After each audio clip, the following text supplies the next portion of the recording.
Hey everybody, back with some more free agent news.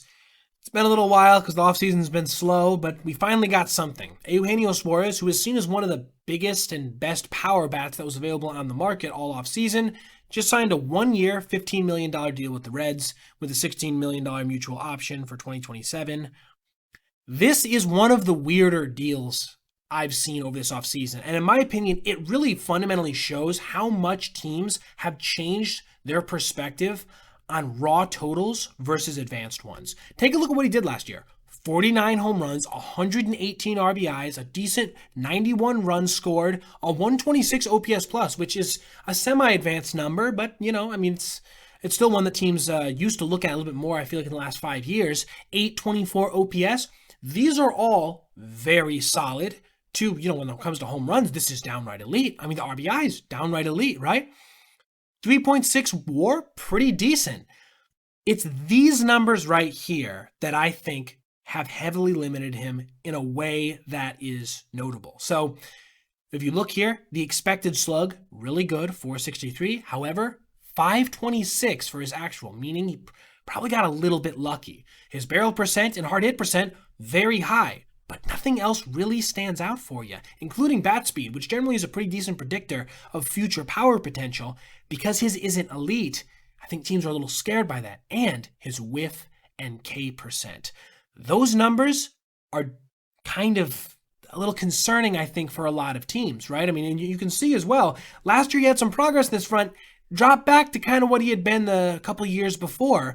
Near 30% strikeout rate and really, really bad with the Mariners. 189, 255, 428, 79 Ks in 53 games played. Was not a good look for him down the stretch.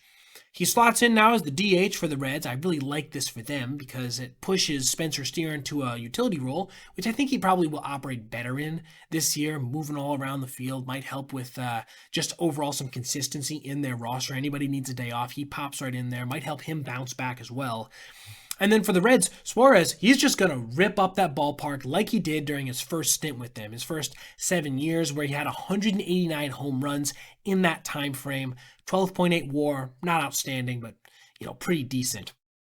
Again, what I will say is different now than in years past is those 49 homers and over 100 RBIs did not yield even a market value contract. 1 year, $15 million is less than a qualifying offer. A qualifying offer.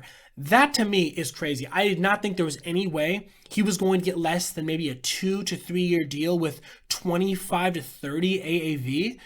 I mean, it's a ridiculous steal, right? If you look at just the conversion total for generally what you'll see for WAR, it's about $9 to $10 million on today's market in terms of what it's seen as in terms of value.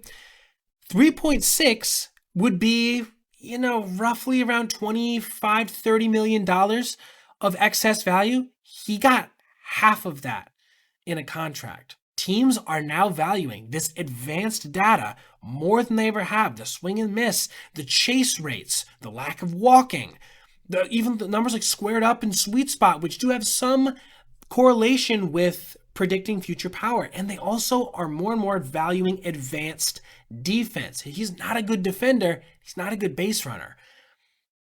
Things are changing in this respect more than we've ever seen. And more you're going to start seeing your favorite teams actively avoid players that you might have seen them sign in years past. Guys in that Dave Kingman mold or Adam Dunn, simply because teams are starting to understand that home runs don't necessarily equal offense. It is an overall evaluation. It is an overall picture. And again, I do think that this is a great move for the Reds. On a value basis, I would give this contract an A+. I don't see a world where he doesn't throw up at least, let's say, at a floor level, 2.5 WAR. I mean, you can see his average has been about 3 to 4 in the last 4 years or so. There's not a world where he doesn't throw up 2 to 3 WAR. And then at that point, that's a hell of a steal for the Reds. And hopefully for him, maybe offseason after next, frankly, because there is potentially going to be that strike, he can get a deal that's a little bit longer or at least a little higher AAV. Thanks for tuning in, guys. See you next time. Alright everybody, if you made it this far, I appreciate you watching, and if you did, consider checking out any of these other videos on your screen right now for other content just like this.